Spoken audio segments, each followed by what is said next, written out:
Hola, buenos días a todos. ¿Empiezo ya mi presentación?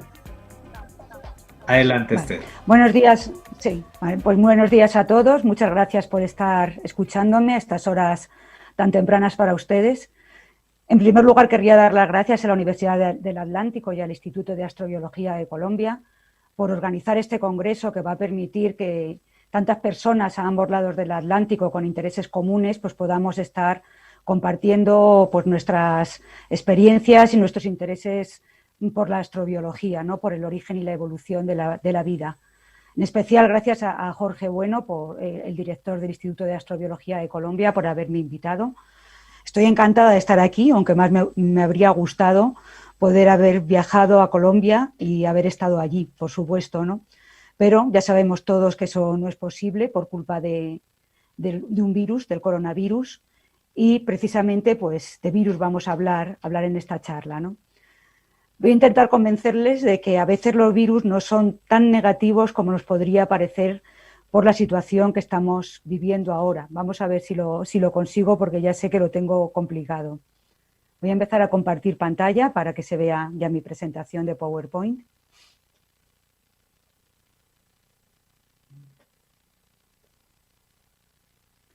Bien, como ven, el título de esta charla es los virus y la evolución de la vida. Y es que durante mucho tiempo, cuando hemos pensado en los virus, y yo creo que más ahora, pues lo que hemos pensado ha sido en agentes, entidades que lo que nos causaban eran enfermedades. O sea, nuestra visión ha sido bastante negativa sobre los virus. Si los virus solamente causaran enfermedades, pues probablemente yo no estaría aquí dando esta charla en un congreso sobre astrobiología. Pero lo cierto es que los virus que causan enfermedades son solo una mínima parte de los virus que existen. Y la realidad es que los virus se relacionan con la vida de muchas maneras, no solamente por su capacidad para destruirla. De hecho, podríamos decir que los virus han acompañado a la vida desde sus orígenes y han contribuido a que ésta pueda aumentar en complejidad y en diversidad, hasta el punto de que podemos decir que la biosfera que existe actualmente es como es gracias a su interacción con los virus. Es decir, si ahora podemos mirar ahí fuera y ver la cantidad de especies biológicas que vemos, con la gran cantidad de funciones, con la complejidad que tiene la vida ahora mismo, en gran parte ha sido gracias a la acción que han realizado los virus a lo largo de toda la historia de la vida. Sin embargo, yo sé que ahora mismo todos no estamos pensando en esto y lo que estamos pensando es en este virus, en el SARS coronavirus 2. No es extraño porque todos sabemos que este virus causa la enfermedad llamada COVID-19, que a día de hoy ya ha causado más de 50 millones de infecciones en todo el mundo, más de 1 millón de muertos, cifras terribles que han hecho que palabras como confinamiento, estado de alarma o cuarentena, pues palabras que antes nos parecían más propias de películas de ciencia ficción que de la realidad, pues ahora las utilicemos habitualmente. Lo mismo sucede con otras como PCR, inmunidad celular o antígenos, que antes estaban casi reservadas a reuniones científicas y ahora pues en cualquier reunión donde veamos a un grupo de personas tomando un café, pues es muy probable que las escuchemos. Yo ahora escucho a mucha gente decir que no hemos vivido una situación anteriormente como la que estamos viviendo ahora. Es cierto que esta es una situación única en muchos aspectos, pero también es cierto que pestes, pandemias y epidemias las ha habido siempre en toda la historia de la humanidad, no solo ahora.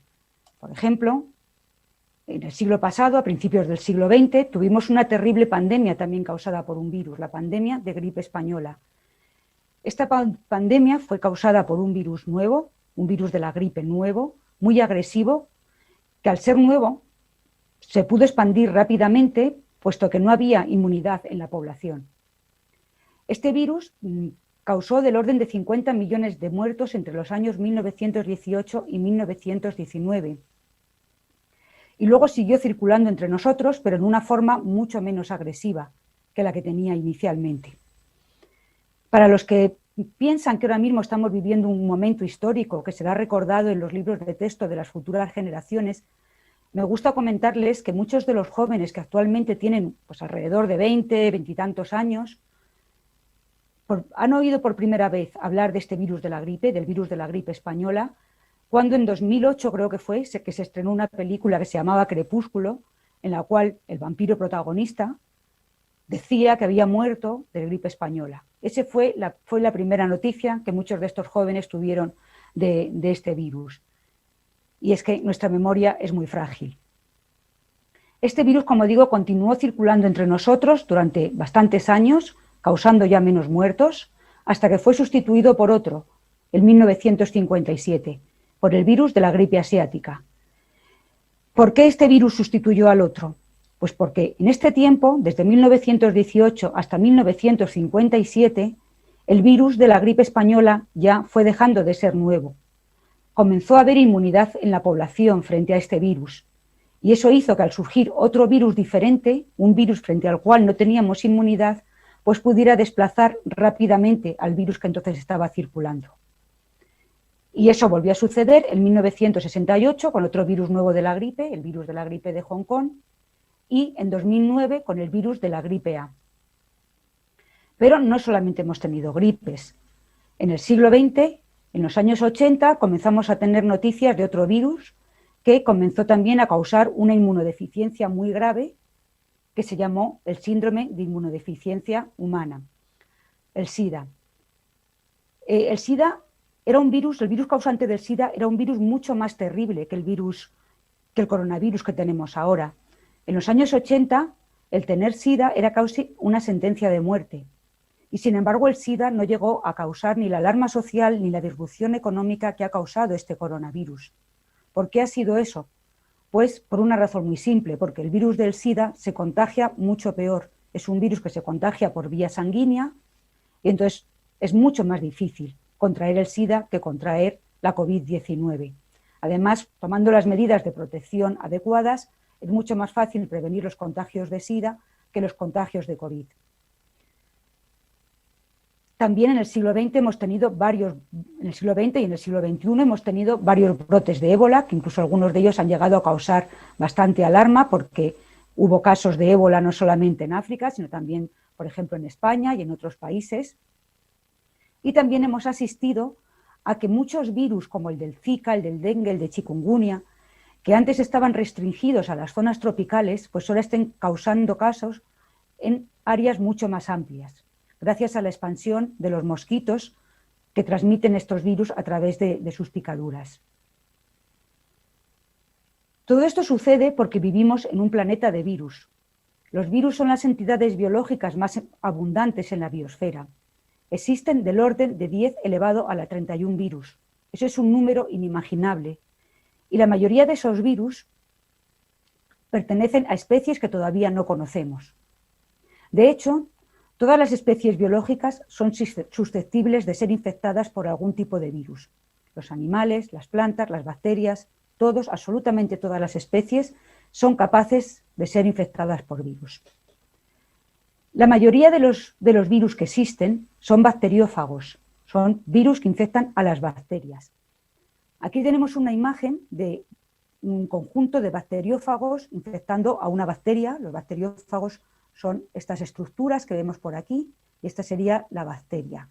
Vemos cómo estos bacteriófagos están inyectando su material genético en la bacteria, lo vemos muy bien. Y simplemente con inyectar su material genético, sin necesidad de inyectar nada de esta estructura, nada de su cápsida, se pueden producir nuevos bacteriófagos, se pueden producir a partir de uno, se pueden producir cientos o miles de estos bacteriófagos. Y esta fue una de las pruebas que se tuvo de que el material genético era el ADN, porque simplemente con que estos virus inyectaran su ADN se podía producir una progenie. No necesitaban inyectar ninguna proteína para dar lugar a nuevos virus. Se calcula que en nuestro planeta actualmente cada segundo ocurren del orden de 10 elevado a 24 infecciones causadas por bacteriófagos. Otro número astronómico, 10 elevado a 24 infecciones cada segundo. La mayoría de esas infecciones son líticas. ¿Eso qué quiere decir? Pues que como resultado de la multiplicación del virus, las bacterias infectadas se van a lisar, van a romperse y van a liberar los nuevos virus que hay dentro de ellas. Pero no solo se liberan los nuevos virus, también se libera todo el material que hay dentro de la bacteria, un montón de compuestos de carbono, un montón de compuestos de nitrógeno, y de esa manera los bacteriófagos están contribuyendo al reciclaje de todo este material, de todos estos compuestos de carbono, contribuyendo así a los ciclos biogeoquímicos en la biosfera. Y eso ya nos da una idea de lo importante que son los virus en la vida y para que nuestro planeta se mantenga como es. Hasta ahora todo lo que he contado, de bacteriófagos que destruyen bacterias, virus que causan enfermedades, nos puede hacer pensar que tenemos dos mundos en nuestro planeta, el mundo viral y el mundo celular, dos mundos que estarían enfrentados. Sin embargo, como vamos a ver a lo largo de la charla, esto no es así. Pero antes de llegar a eso, me gustaría un poco, para los oyentes que no sean biólogos o que no estén tan acostumbrados a leer artículos o temas de biología, me gustaría explicar un poco brevemente en qué se diferencian estos dos mundos, en qué se diferencia el mundo de las células y en qué se diferencia el mundo de los virus. Las células son estructuras muy complejas. Están formadas por una membrana plasmática, un núcleo en las células eucarióticas que contiene el material genético, es decir, todo el conjunto de instrucciones para que esas células puedan funcionar, y un citoplasma que contiene un montón de estructuras especializadas que le permiten que permiten que la célula pueda llevar a cabo funciones muy especializadas y funcionar de forma independiente. En contraste, los virus, vemos aquí, son estructuras mucho más simples. En esencia constan de una pequeña molécula, esta que vemos aquí, que sería su material genético, que a diferencia de las células puede ser ADN o ARN, que estaría protegido por esta otra estructura que es la cápsida. Muchos virus, aparte de esta cápsida proteica, tienen por fuera una membrana que los rodea. Por ejemplo, el coronavirus, que nos preocupa ahora, tiene una membrana lipídica, similar a la membrana celular, porque de hecho la ha tomado de la célula cuando es liberado. Y por fuera también tienen a veces proteínas que se proyectan hacia el exterior, o sea, proteínas que estarían por fuera de esta cápsida, hacia el exterior, y que estarían implicadas en reconocer otras moléculas que también tienen las células en su exterior, moléculas que no están ahí para recibir a los virus, sino para reconocer, por ejemplo, hormonas o factores de crecimiento, pero que si existe la mala suerte de que hay un virus que pueda unirse a esas estructuras que tiene la célula por fuera, ese virus entonces puede engañar a la célula y meterse dentro. Y una vez que se mete dentro el virus, pues puede poner a sus órdenes a todas estas estructuras que tiene la célula en su interior, dejar que funcionen para la célula y que se pongan a funcionar para el virus, de tal modo que pueden leer este material genético viral, pueden leer las instrucciones que el virus lleva y pueden comenzar a traducirlas, de tal modo que las proteínas que se comiencen a producir dentro de la célula sean las proteínas virales. Se empiecen también a producir copias del material genético viral, y cuando tenemos muchas copias del material genético viral y muchas copias de las proteínas virales, pues se van a producir nuevos virus que van a salir fuera de la célula. Esta es una de las razones por las que los virus hacen daño a las células, porque utilizan su metabolismo en su propio provecho. Pero en esa relación tan íntima que los virus establecen con las células, pues muchas veces también van a modificar las funciones que pueden realizar las células y van a moldear la vida. Por eso, actualmente, ya se piensa que los virus son mucho más que agentes causantes de enfermedades. Los virus son una parte más de la biosfera y están influyendo en la ecología global porque son capaces de regular la diversidad y composición de los ecosistemas, y también van a tener una notable influencia en la evolución de la vida, ya que van a actuar tanto como agentes generadores de diversidad genética como presión selectiva. Todo esto lo vamos a ver en breve a lo largo de la charla, pero antes me gustaría pasar unos minutos explicando desde cuándo los virus estado influyendo en la evolución de la vida. Y para eso no nos queda más remedio que hablar un poquito de cuál es el origen de los virus y desde cuándo están los virus en este planeta.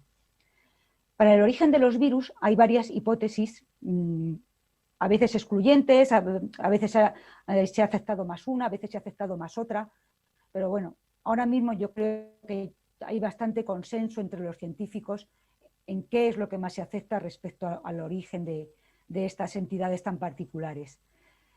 Hay una primera hipótesis que considera que los virus son descendientes directos de los primeros replicadores que existieron en la Tierra primitiva previamente a la aparición de las células. Todos hemos oído hablar del mundo RNA, de ese conjunto de moléculas capaces de almacenar la información genética y al mismo tiempo realizar ciertas funciones, catalizar ciertas reacciones químicas que seguramente hubo en la Tierra antes de que existieran las células. Bien, pues se cree que de ese conjunto de replicadores primitivos que vemos aquí, pues por un lado pudieron evolucionar, pudieron surgir las primeras protocélulas, las células primitivas, y también los primeros virus, los que llamaríamos protovirus. La crítica a esta hipótesis, la crítica principal, es que todos los virus que conocemos requieren una fase intracelular para su reproducción, es decir, requieren que existan antes células. Entonces, no podría ser que existieran virus antes que las células. Sin embargo, esta crítica está basada en la biosfera moderna, en cómo son los virus actuales y las células actuales. Pero en estas etapas tan antiguas, hay que pensar en los virus más que en entidades como esta, en entidades como esta, en parásitos genéticos que podrían replicarse gracias a las actividades llevadas a cabo por algunos de estos otros replicadores que había en ese pool de elementos. Una vez que la vida fue ganando complejidad, pues las protocélulas se transformaron en las células modernas con capacidades ya como para sintetizar proteínas, emergió la traducción y entonces ya sí que pudieron, a partir de estos virus primitivos, surgir los virus más parecidos a los virus actuales. A favor de esta hipótesis está el hecho de que los virus almacenen su información genética en una gran diversidad de formas y que utilicen todas las estrategias posibles para su replicación y expresión. Tenemos virus que almacenan su información genética en la forma de DNA de doble cadena, como las células, pero también tenemos virus que almacenan su información genética en la forma de DNA de cadena sencilla, o en la forma de RNA de cadena doble, o en la forma de RNA de cadena sencilla. Todas estas formas de almacenar la información contrastan con la uniformidad que vemos en el mundo celular, donde la información genética siempre se almacena en el ADN. Y nos podrían estar indicando que realmente los virus son descendientes de una etapa en la cual se estaban ensayando todas las posibles maneras de almacenar la información genética y transmitir también esa información genética.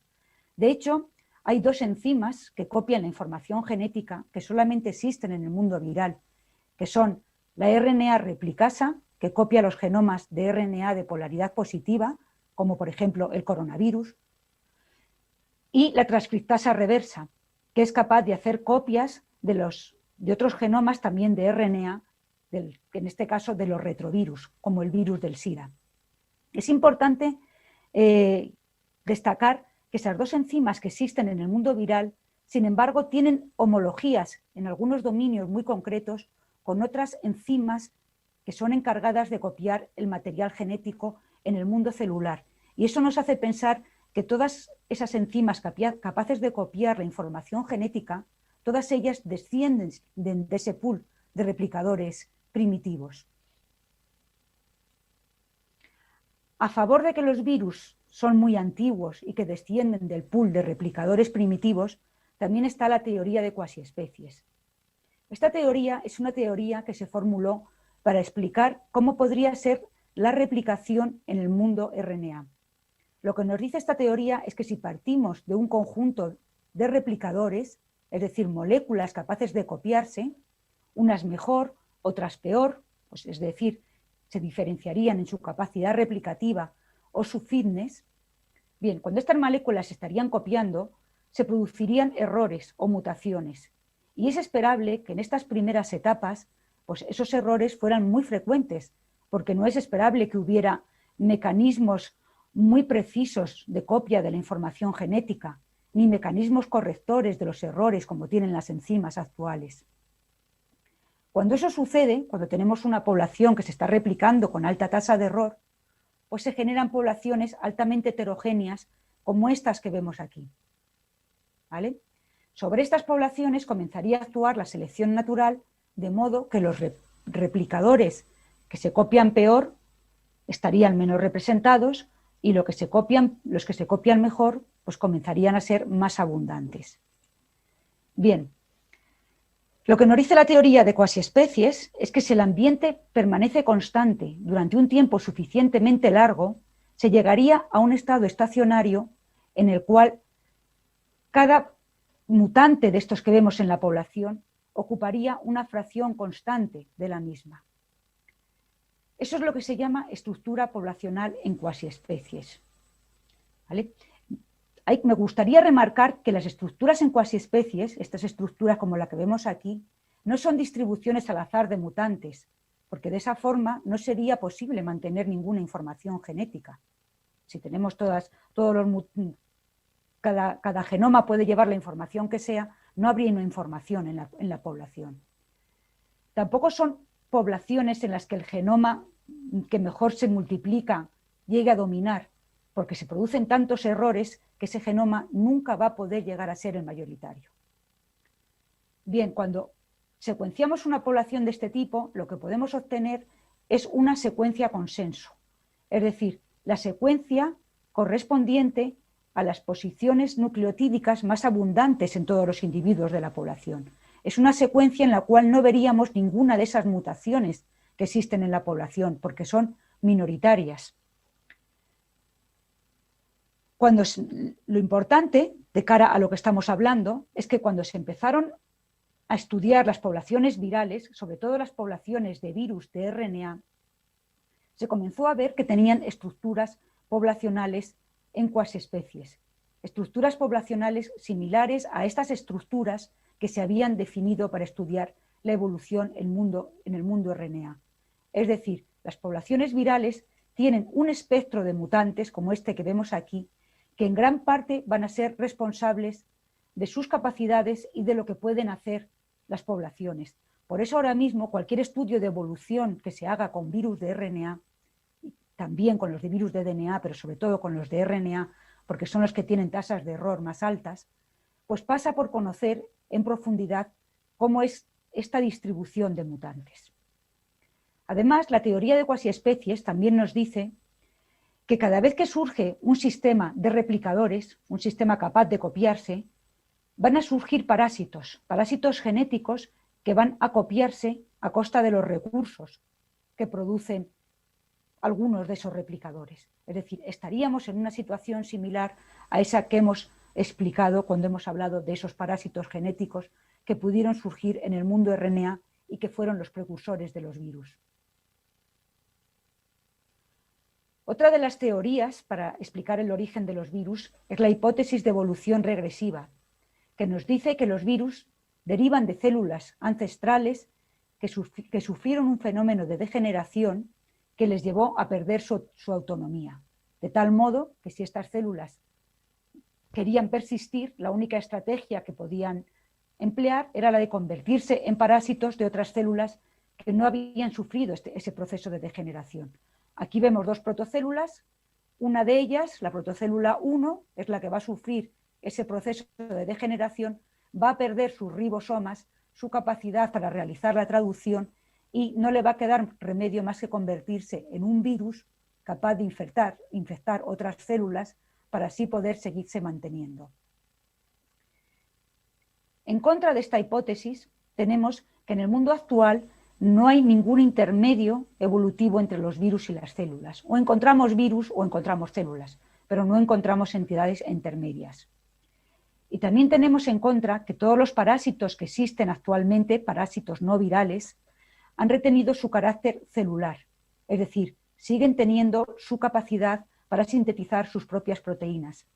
Y lo mismo le sucede a los organelos, a los cloroplastos y a los mitocondrias, estas estructuras que hay en las células eucarióticas y que tienen su origen en procesos de endosimbiosis de unas células bacterianas con otras, ¿vale? Las mitocondrias, los cloroplastos siguen manteniendo sus ribosomas y cierto carácter celular que no tienen los virus. Cuando se descubrieron los virus gigantes, estos virus capaces de infectar a protistas, como los pandoravirus o los mimivirus, como este de la imagen, virus que son mucho más grandes que muchas bacterias y que tienen también tamaños genómicos más grandes que algunas bacterias y que incluyen a veces genes del sistema de traducción, pues se pensó que estos virus podrían ser ese intermedio evolutivo que se estaba buscando entre los virus y las células. Y esta hipótesis de evolución regresiva pues tomó cierto auge. Sin embargo, lo que se ha visto es que estos genes relacionados con la traducción que llevan los mimivirus, en realidad son genes que han adquirido de su hospedador eucariótico, ¿vale? Actualmente se cree que los virus gigantes han evolucionado al menos de forma independiente en 3 veces a partir de virus más pequeños, y que esta estrategia de hacerse mayores en realidad es una estrategia evolutiva para poder ser fagocitados de forma más eficientes por los protistas y de ese modo favorecer su modo de entrada. Y ya por último, la última hipótesis que tenemos para el origen de los virus es la hipótesis de escape. Esta hipótesis lo que nos dice es que los virus han evolucionado en múltiples ocasiones de forma independiente a partir de genes celulares que se escaparon del genoma de la bacteria o de la célula eucariótica y adquirieron la capacidad de replicarse de forma autónoma a costa de los recursos de la célula. En contra de esta hipótesis es que hasta el momento no se ha encontrado cómo un fragmento que se escape de un genoma puede adquirir los complejos mecanismos para rodearse de una cápsida. Si esta hipótesis fuera verdad, lo que deberíamos encontrar, si analizamos los genes o las proteínas de los virus de bacterias, pues entonces estos genes o estas proteínas deberían de tener similitudes con las bacterias a las que infectan, porque, según esta hipótesis, los bacteriófagos deberían su origen a fragmentos del cromosoma de las bacterias que se han escapado y que han evolucionado para convertirse en virus. Lo mismo sucedería con los virus de eucariotas. Los genes y las proteínas de estos virus de eucariotas tendrían que tener más similitudes evolutivas con las células eucarióticas que con las de bacterias o con las de arqueas. Y lo mismo se aplicaría a los virus de arqueas. Sin embargo, si analizamos los genes o las proteínas de los virus de bacterias o de eucariotas o de arqueas, encontramos que en general estos virus o bien agrupan estos genes o estas secuencias de proteínas, o bien agrupan juntas o realmente tienen muy pocas homologías con los genes celulares. Es decir, parece que tienen un origen independiente de los genes de las bacterias o de las eucariotas o de las arqueas. En los casos en los que sí que se encuentran homologías, porque a veces sí que se encuentran, no son genes que estén implicados en la replicación de los genomas virales, por ejemplo, sino que son genes que parecen de adquisición reciente y parece que son genes que el virus ha robado a la célula y que ha incorporado en su genoma. Son genes que están implicados por ejemplo, en las relaciones con el hospedador para poder utilizar de forma más eficiente su metabolismo y así poderse multiplicar. Con todo esto, ahora mismo, lo más aceptado es que los genes implicados en la replicación de los virus, por ejemplo, la transcriptasa reversa, esa RNA replicasa que copia también el genoma de los virus de RNA, esas enzimas, esos genes, proceden de ese pool ancestral de elementos genéticos que había en ese hipotético mundo RNA. Mientras que los genes implicados en las relaciones con el hospedador o en la formación de la cápsida son genes de adquisición más recientes que sí que en estos casos proceden del hospedador, de las células infectadas. Según todo lo que he explicado hasta ahora, la idea que me gustaría que se quedara es que los virus son antiguos y que si son antiguos, entonces han estado afectando a la evolución de la vida desde hace muchísimo tiempo, probablemente desde antes que existieran células. Probablemente por eso los virus han podido estar implicados incluso en las grandes transiciones evolutivas que precedieron a la vida celular. Por ejemplo, se cree que la presión ejercida por los virus primitivos pudo estar implicada en la transición que motivó o que hizo posible que las moléculas portadoras de la información genética que se multiplicaban de forma aislada, esos replicadores primitivos, pues pasaran a agruparse en compartimentos similares a protocélulas, favoreciendo así la emergencia de la cooperación entre distintos replicadores. Esa cooperación también hizo posible que comenzara la división entre los dos mundos, el mundo celular, en el cual hay cooperación entre replicadores, y el mundo viral, parasítico, que se aprovecha de esos otros replicadores que están cooperando. También una enzima viral de la que ya hemos hablado, la transcriptasa reversa, que es capaz de pasar de las moléculas de ARN a moléculas de ADN, como las que almacenan la información genética en las células, pues también puede estar implicada en esa gran transición que supuso el pasar del almacenamiento de la información genética en el ARN, como sucedía en el mundo RNA, al almacenamiento de la información genética en el ADN, como sucede en el mundo celular. Bien, pero los virus no se han quedado ahí, han continuado influyendo en la evolución de la vida continuamente. Actualmente, de hecho, se considera que los virus son el motor evolutivo más importante que existe en la naturaleza. Ya hemos dicho que actúan como agentes generadores de diversidad genética. También favorecen el intercambio de genes entre especies, es decir, son agentes muy importantes de lo que se conoce como transferencia génica horizontal. Y además son una de las presiones selectivas más importantes que existen. Vamos a ir detallando todo esto y vamos a comenzar por ver cómo actúan los virus como presión selectiva. Una presión selectiva no es más que algo que limita la supervivencia y el crecimiento de las poblaciones, de tal modo que van a favorecer a los individuos dentro de las poblaciones que mejor resisten la acción de esa condición ambiental que está limitando a la población. Dada la diversidad y abundancia de los virus en nuestro planeta, no es difícil imaginar que los virus son una de las presiones selectivas más importantes que existen. Actúan como presión selectiva, influyendo en la evolución, por supuesto, de esas proteínas que tienen las células y que actúan como receptores para los virus. También van a actuar como una presión selectiva importantísima en todas las proteínas que están implicadas en inmunidad, es decir, en la defensa de los virus. Y, por supuesto, también, puesto que los virus necesitan utilizar el metabolismo de las células, pues van a actuar como presión selectivas en todas esas proteínas y en todas esas estructuras que los virus necesitan para completar su ciclo infectivo.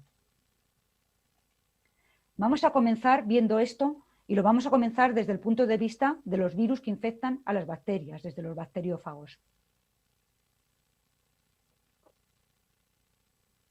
Bien, es fácil imaginar que los bacteriófagos son una presión selectiva importantísima sobre las poblaciones bacterianas y ahí van a forzar la selección de mecanismos de defensa. Y entre esos mecanismos de defensa hay muchos, yo no voy a señalar todos, pero tenemos algunos muy importantes. Uno de ellos, obviamente, es modificar el receptor. Si las bacterias modifican el receptor que los bacteriófagos necesitan para introducir su material genético o para unirse a las bacterias, pues no van a poder infectar y van a tener una gran ventaja, esas bacterias con receptores modificados. Otros mecanismos de defensa son, por ejemplo, las endonucleasas de restricción o el sistema CRISPR-Cas, que de tanto se habla ahora. Estos sistemas, tanto las endonucleasas de restricción como el sistema CRISPR-Cas, lo que van a hacer es destruir el material genético viral. Si el material genético viral se destruye, lógicamente no se va a poder copiar, no va a poder dar lugar a las proteínas del virus y no va a poder progresar la infección. Por lo tanto, son mecanismos de defensa muy, muy potentes. Pero, ¿qué sucede? Cuando suceden estas bacterias resistentes a la acción de los virus en las poblaciones bacterianas, pues rápidamente se van a hacer más frecuentes porque tienen esa ventaja evolutiva y esto va a suponer una presión selectiva muy fuerte sobre las presiones de bacteriófagos, que van a comenzar a seleccionar los mutantes que mejor resisten los mecanismos de defensa de las bacterias. Es decir, por ejemplo, los bacteriófagos que puedan interaccionar con esos receptores modificados o que puedan utilizar unos receptores diferentes van a tener una gran ventaja sobre el resto. O si surge un bacteriófago con un genoma modificado que no pueda ser degradado por el sistema CRISPR-Cas o por las endonucleasas de restricción, pues ese bacteriófago también va a tener una gran ventaja. Es decir, se establece lo que se llama una carrera de armas genética entre los bacteriófagos y las bacterias a las que infectan. Esto también se llama coevolución y lo que supone es una aceleración muy grande de la velocidad de evolución del patógeno, en este caso el virus, el bacteriófago, y el hospedador, en este caso las bacterias. Si nos vamos al mundo de los vertebrados, pues sucede un esquema similar. Los virus actúan como una presión selectiva sobre los animales, por ejemplo, y van a favorecer la selección de mecanismos de defensa. Por ejemplo, el sistema inmune adaptativo o el sistema inmune innato. La aparición de estos mecanismos de defensa, pues como sucedía en el mundo de los bacteriófagos, pues también supone una presión selectiva sobre los virus animales, de modo que se van a seleccionar los mutantes resistentes a esos mecanismos de defensa. Por ejemplo, se van a seleccionar mutantes de escape que no van a ser reconocidos por los anticuerpos que se han producido frente a la infección viral. De hecho, se cree que la gran variabilidad de las inmunoglobulinas, esa capacidad que tenemos los vertebrados para, con un repertorio limitado de genes, poder sintetizar tan amplia diversidad de anticuerpos, son mecanismos que se han seleccionado para hacer frente a la gran capacidad de los virus para variar, para seleccionar esos mutantes que no interaccionan con los anticuerpos que producimos frente a las infecciones. Esta selección de mutantes de escape es muy importante, pero además los virus tienen otro mecanismo de defensa muy importante, que es la reducción de su virulencia. Si un virus reduce su virulencia, no va a necesitar o no va a provocar que se seleccionen anticuerpos frente a él, porque no hace daño. Y eso pues, va a hacer que sea un mecanismo muy importante a lo largo de la evolución. Esto es beneficioso para el virus y beneficioso para el hospedador. Es beneficioso para el virus porque de ese modo el virus puede seguir multiplicándose dentro del mismo individuo sin necesidad de tener que rápidamente buscar otro individuo al que infectar porque el que estaba infectando ha muerto. Y es beneficioso para el hospedador por razones obvias, ¿no? Esto, a lo largo de cientos o de miles de años de evolución, llega a suponer una coexistencia pacífica entre el virus y el hospedador y puede conducir a la generación de lo que se llaman reservorios virales, que son especies animales que llevan virus en su interior, son portadoras de virus sin sufrir síntomas de enfermedad. Cuando eso sucede, lo que puede pasar es que algunos de los virus del reservorio en ocasiones puedan saltar a nuevas especies, como puede ser la especie humana. Eso es lo que se llama una zoonosis. Y si ese virus consigue transmitirse entre los individuos de la nueva especie, pues vamos a tener una nueva enfermedad. Esto ha surgido muchísimas veces a lo largo de la historia y aunque en principio es muy negativo porque muchos individuos van a sufrir, muchos individuos probablemente van a morir, a largo plazo va a tener consecuencias beneficiosas para la especie. Se podría decir que lo que no te mata te hace más fuerte, ¿no? Esquemas como este, fenómenos como este, es lo que ha pasado en muchas de las grandes epidemias o de las grandes pandemias que ha sufrido la humanidad a lo largo de su historia. Por ejemplo, la pandemia de SIDA tuvo su origen en un virus de chimpancé. en el virus de la inmunodeficiencia de simios de chimpancé. Un virus que a los chimpancés apenas les causa síntomas de enfermedad y, sin embargo, ha causado una pandemia terrible, como ya hemos hablado, en nuestra especie. ¿Este virus cómo entró en la especie humana? Pues se cree que entró en África a principios del siglo XX, porque la caza de estos animales para ser consumidos como alimento es un hecho habitual en África. Entonces, ¿eso qué supone cuando cazas un animal? Pues supone que muchas veces te expones a la sangre de este animal infectado. Esto, para un virus que se transmite por vía sanguínea, pues puede favorecer enormemente que ese virus, que un virus de chimpancés, pues pueda entrar en la especie humana. Al principio seguramente este virus se multiplicaba muy mal en nuestra especie porque se encontraba con unas células muy distintas de aquellas en las que se multiplicaba normalmente. Pero poco a poco el virus fue adquiriendo mutaciones que le hicieron irse multiplicando cada vez mejor en las células humanas. Esas variantes que se multiplicaban mejor eran seleccionadas y, como resultado, el virus de la inmunodeficiencia de simios pues se logró transformar en el virus de la inmunodeficiencia humana. Más casos. El virus de la gripe, del que también hemos hablado. El virus de la gripe tiene como reservorio las aves acuáticas salvajes. Aquí el virus se multiplica sin causar ningún síntoma de enfermedad. De estas aves puede pasar a las aves domésticas, a las que sí causa enfermedad, y de ellas pues pueden pasar a las personas. Pero no es muy habitual que los virus de aves infecten directamente a las personas, porque los receptores que utiliza el virus en las aves y los que utilizan las personas son diferentes. Lo que suele suceder es que se utiliza un hospedador intermediario, que suele ser el cerdo. Los virus de aves, evolucionando en el cerdo, pueden adquirir la capacidad de pasar a las personas. Y cuando un virus de estos pasa a nuestra especie, es un virus para el que no tenemos inmunidad y se pueden desencadenar las graves pandemias que ya hemos visto. ¿Y qué ha pasado con el SARS-CoV-2, el virus que más nos preocupa ahora? Pues este virus se cree que es un virus de murciélago. El murciélago tampoco causa ningún síntoma de enfermedad. Cuando se ha secuenciado el SARS-CoV-2 aislado de células humanas y se ha comparado con los aislados de coronavirus de murciélagos, se ha encontrado que el que más se parece es este virus que aparece en la diapositiva, el virus que se llama RAT-G13. Ese virus, cuando se compara su genoma con el genoma del coronavirus humano, se ve que comparten un 96% del genoma, tienen un 96% de identidad. Un 96% puede parecer mucho. Sin embargo, ese 4% de diferencias que hay entre estos dos virus hacen pensar que el virus RAT-G13, antes de saltar a la especie humana, tuvo que pasar un tiempo, años, evolucionando en otra especie.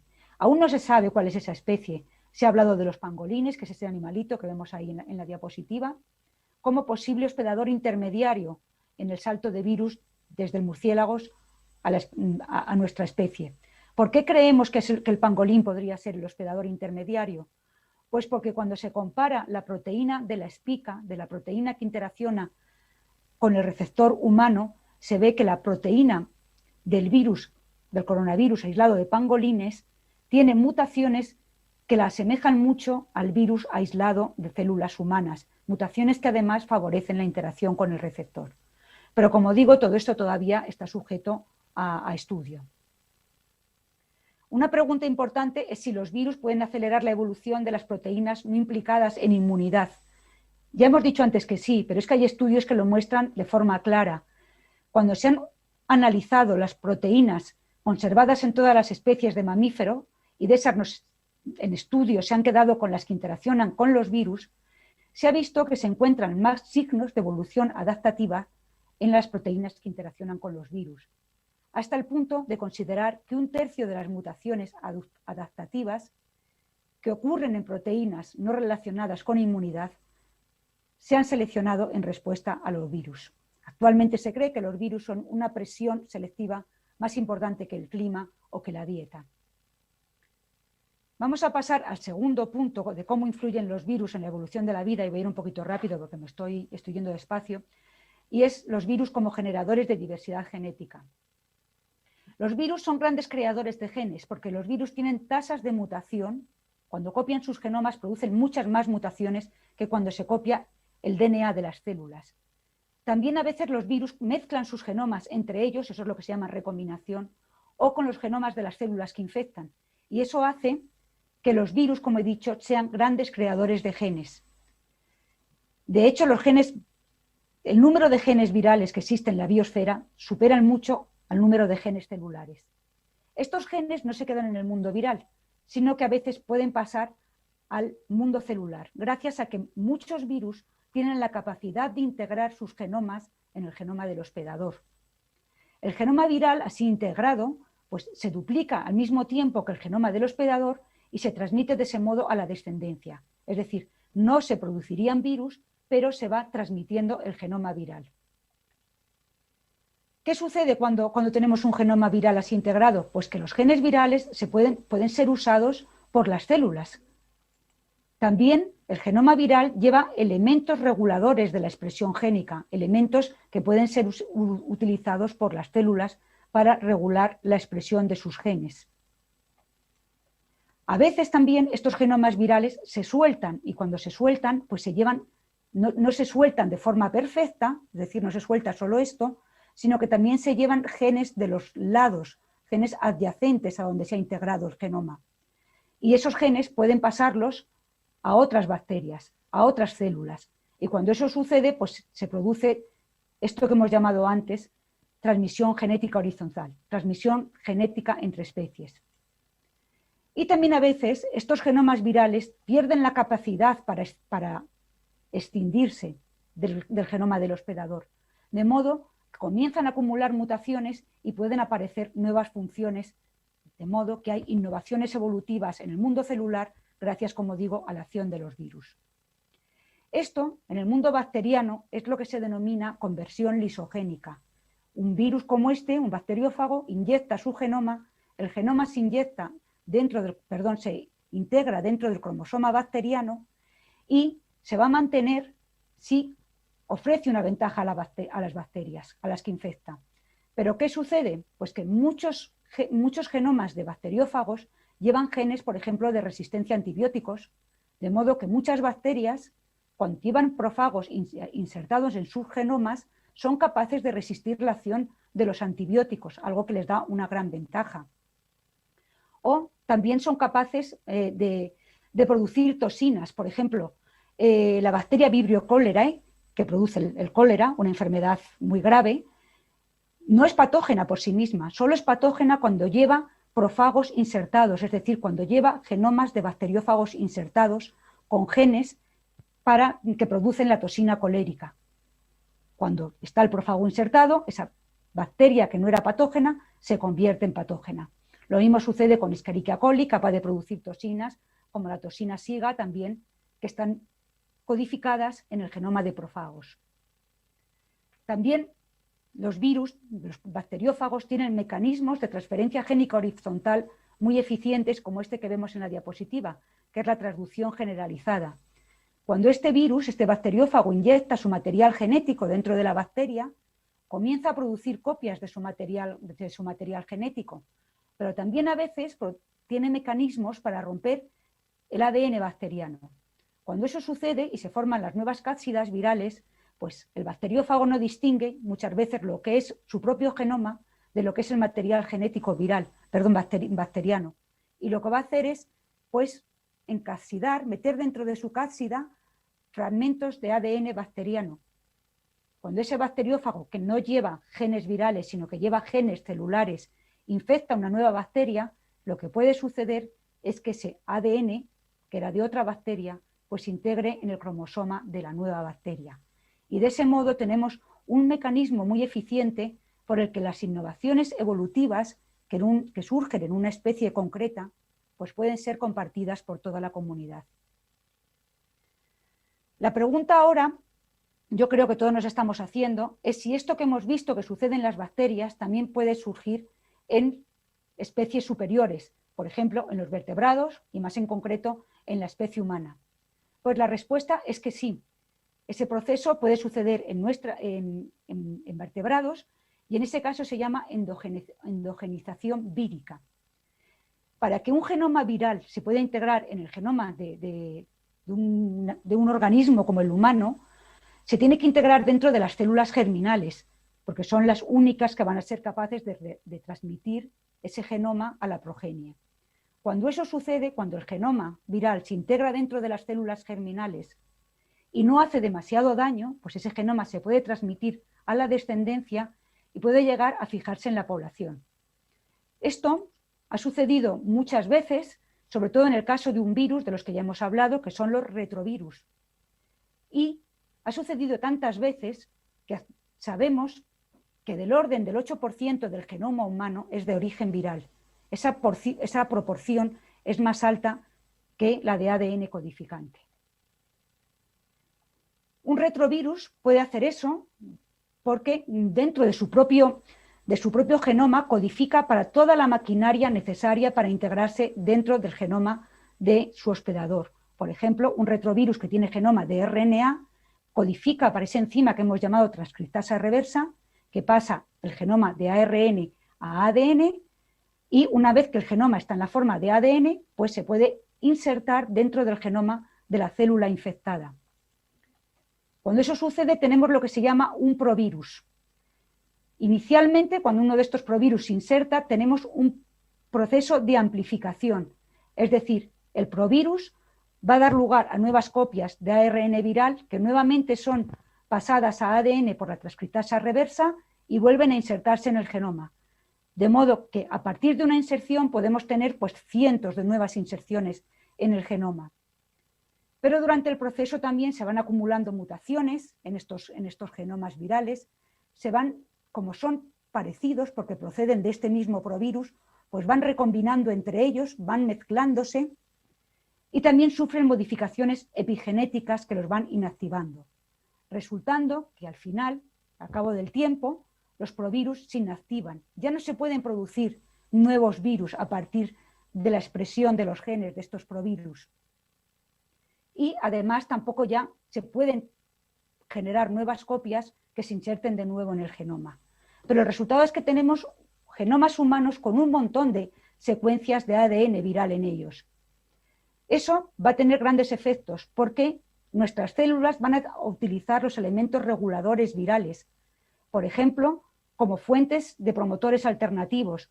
De hecho, en la especie humana podemos empezar a digerir el almidón en la saliva gracias a que hay un retrovirus insertado cerca del gen de la amilasa que está favoreciendo que podamos sintetizar esa enzima, la amilasa, también en la saliva.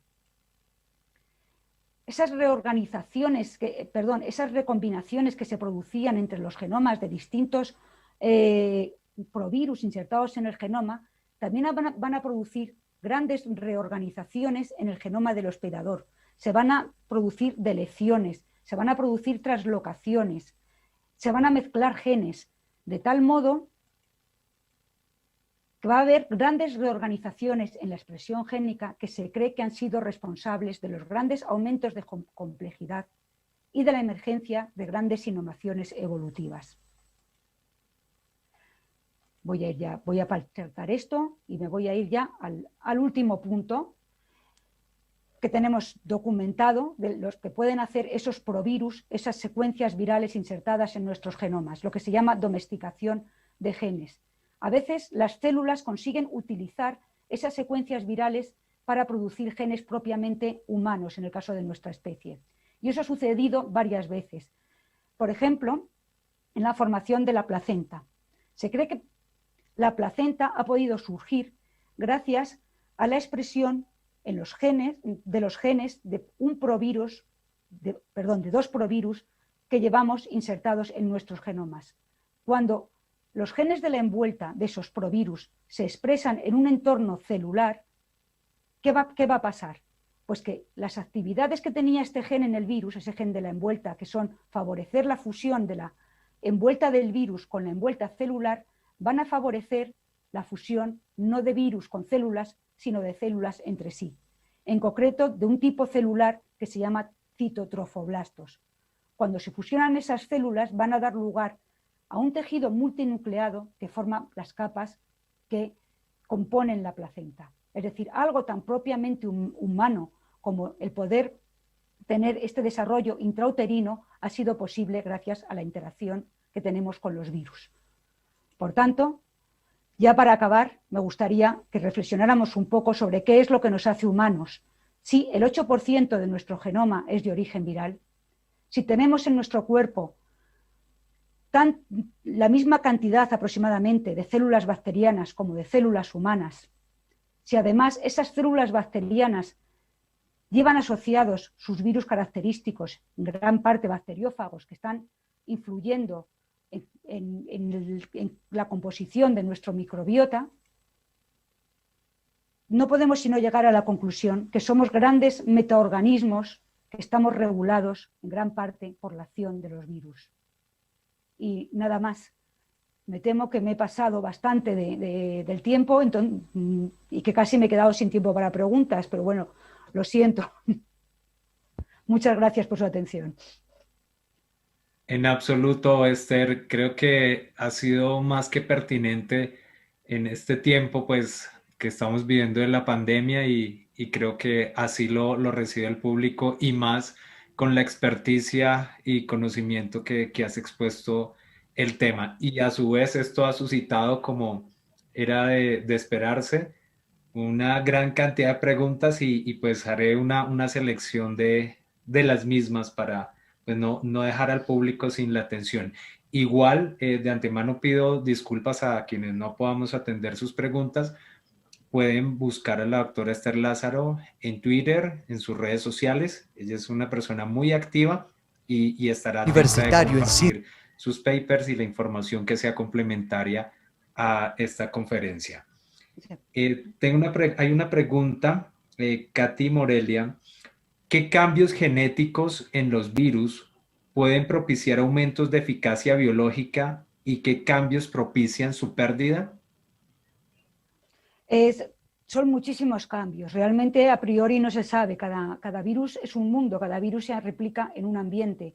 Y dependiendo de las presiones selectivas que estén sucediendo en ese ambiente, pues diferentes mutaciones van a favorecer que el virus se multiplique mejor.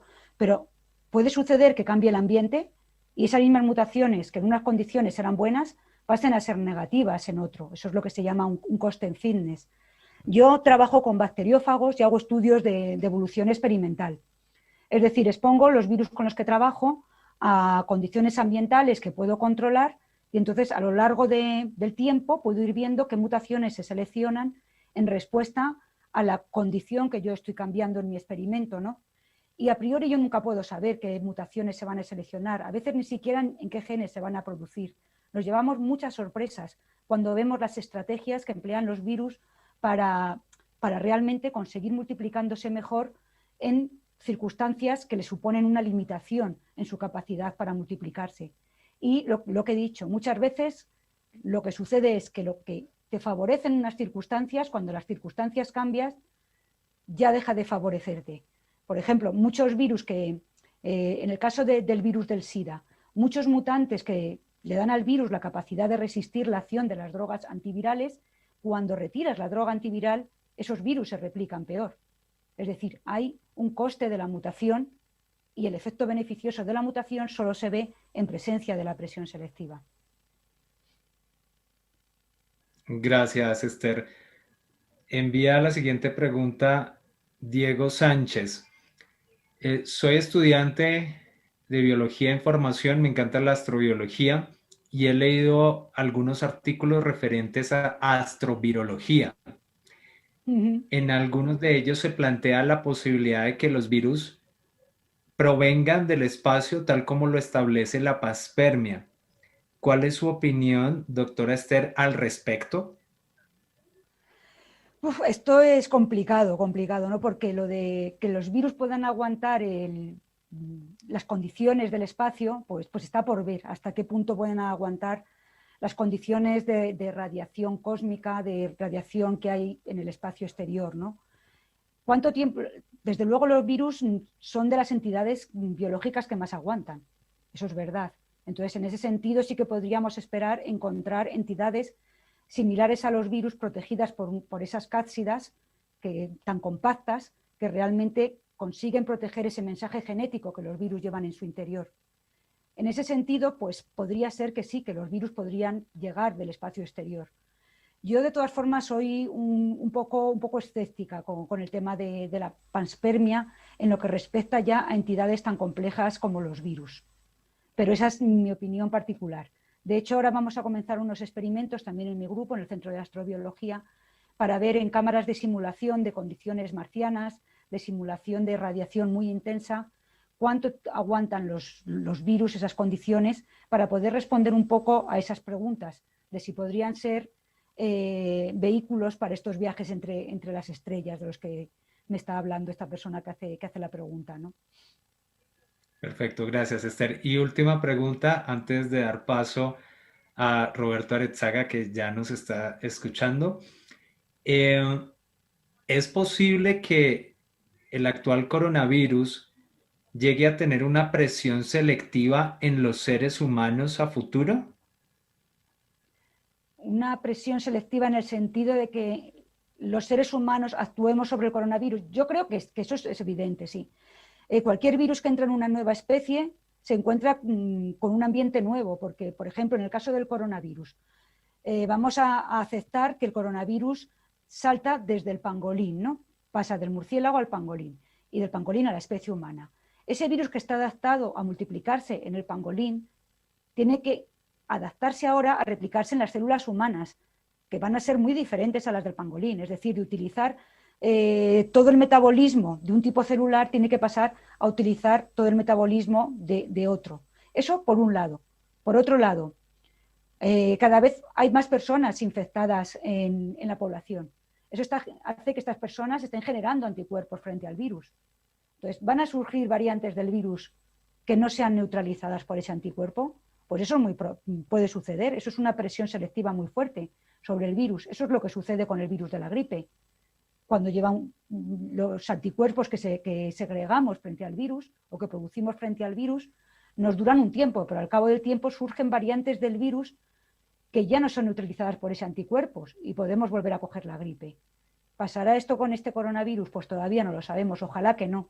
El virus cambia menos que el de la gripe, pero no sabemos lo que puede llegar a suceder cuando aumente más todavía el número de personas que han contraído la enfermedad y aumente la presión selectiva sobre el virus. Se me ocurren más presiones selectivas que podrán surgir, pero yo creo que estas dos son las más importantes. Una, que va a hacer que el virus se adapte, es decir, que se seleccionen los mutantes que mejor se repliquen en las células humanas, y por otro lado, que se seleccionen los mutantes que no sean neutralizados por los anticuerpos. La segunda, confiemos que no suceda. Así sea, Esther, esperemos que nuevos cambios, además de los sociales, económicos y culturales, nos está trayendo y en esta parte biológica que no sean tan drásticos. Sí, Nuevamente, efectivamente. Esther, muchísimas gracias y otra vez, como el día de ayer, no quiero dejar pasar la oportunidad de ponerte en saludo virtual con Roberto, si me ayudan en máster para dar la oportunidad. Roberto, te escucha Esther, sé que son colegas, buenos amigos y pues en este escenario virtual del Quinto Congreso Internacional de Astrobiología. Encantada de saludarte. Hola Esther, ¿se me oye bien? Sí, sí, perfectamente. Muy bien, encantado. Oye, muy buena la exposición tuya, muy interesante y muy oportuna. Gracias. Por los tiempos que vivimos, desde luego. Sí, creo que va a tener gran interés. La verdad que podría haber hablado solamente de coronavirus y yo creo que habría sido más interesante todavía para el momento, ¿no? Pero bueno, hay que dar también la versión astrobiológica. Exacto, de los virus. Encantado. Muchas gracias. Bueno, pues me desconecto, ¿no? Para dar paso a la siguiente charla. Gracias, Esther. Igual puedes simplemente seguir aquí en esta sala. Sí, y vale, en las de acuerdo. Para escuchar a Roberto. Nuevamente, muchas gracias, Esther. Roberto, van a hacer en Máster Central la presentación de tu charla y entras al aire. De acuerdo. Gracias.